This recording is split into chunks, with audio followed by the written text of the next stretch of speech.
Oke, selamat sore. Di mana di sini kakak akan melakukan sosialisasi mengenai COVID-19 dan physical distancing untuk melaksanakan program kerja yang telah kakak buat dalam KKN atau kuliah kerja nyata yang saat ini kakak lakukan.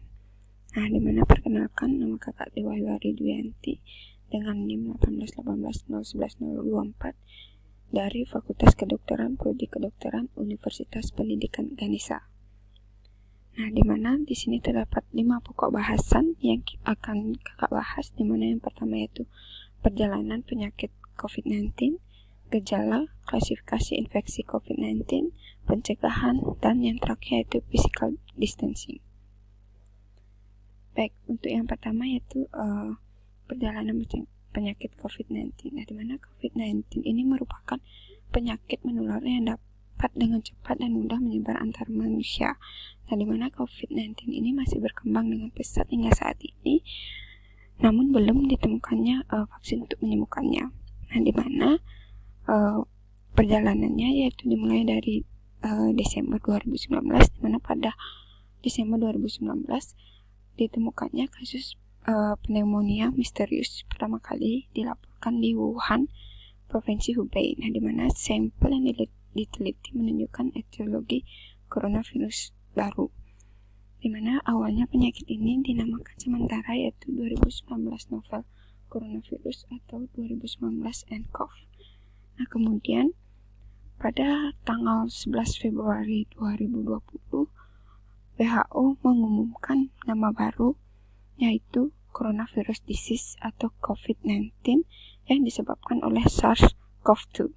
Nah, di mana pada tanggal 12 Maret 2020, di mana WHO mengumumkan bahwa COVID-19 sebagai pandemik. Nah, di mana virus ini dapat ditularkan dari manusia ke manusia dan telah menyebar secara luas di Cina dan lebih dari 190 negara dan teritori lainnya.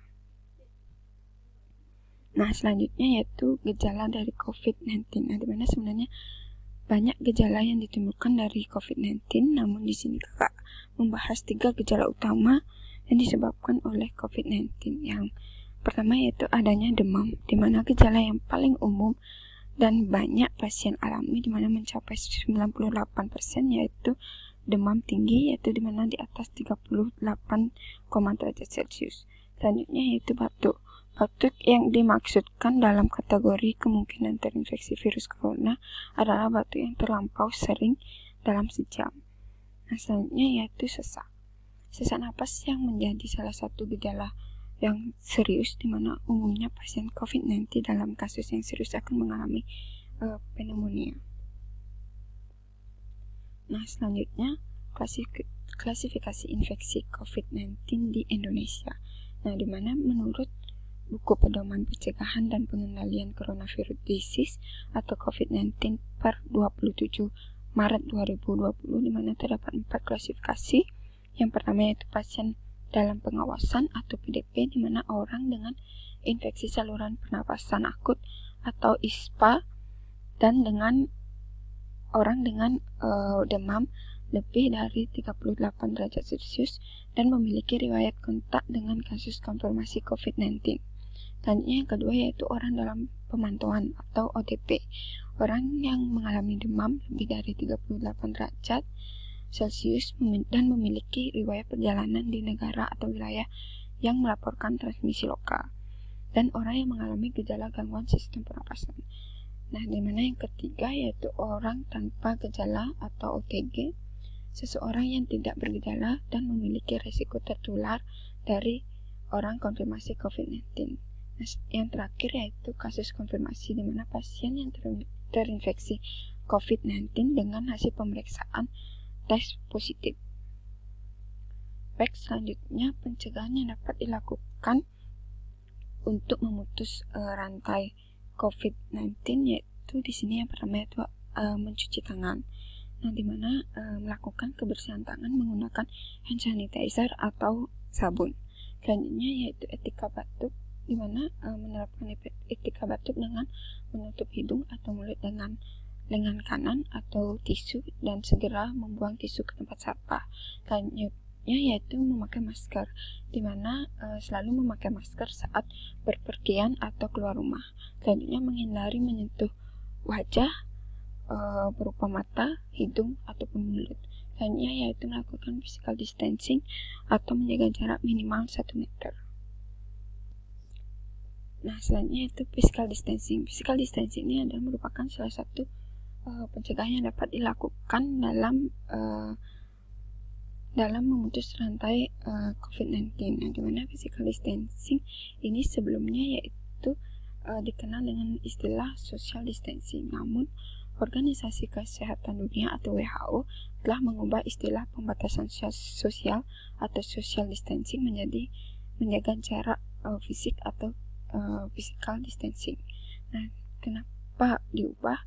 Itu untuk mengklarifikasi bahwa ada instruksi untuk berdiam diri di rumah demi memutus rantai penyebaran virus corona. Namun bukan berarti kita memutus kontak dengan teman atau keluarga secara sosial. Nah, di mana physical distancing ini merupakan pembatasan jarak manusia secara fisik minimal 1 meter. Nah, mengapa perlu dilakukan physical distancing? Physical distancing ini adalah untuk memutus mata rantai penyebaran virus corona ini. Nah, di mana dapat dilakukan selama 14 hari karena virus corona sendiri ini memiliki waktu inkubasi selama 14 hari.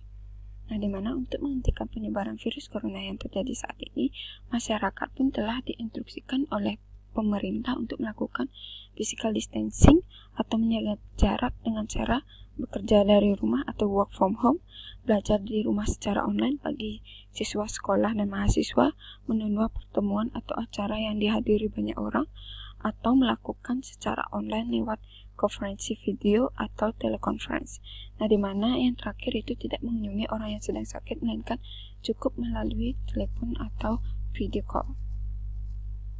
Baik, sekian sosialisasi yang dapat kakak sampaikan, dan kakak harap adik-adik bisa memahami materi yang kakak berikan, dan adik-adik dapat melakukan himbauan-himbauan yang diinstruksikan oleh pemerintah dalam memutus rantai penyebaran virus corona ini. Baik, sekian, terima kasih.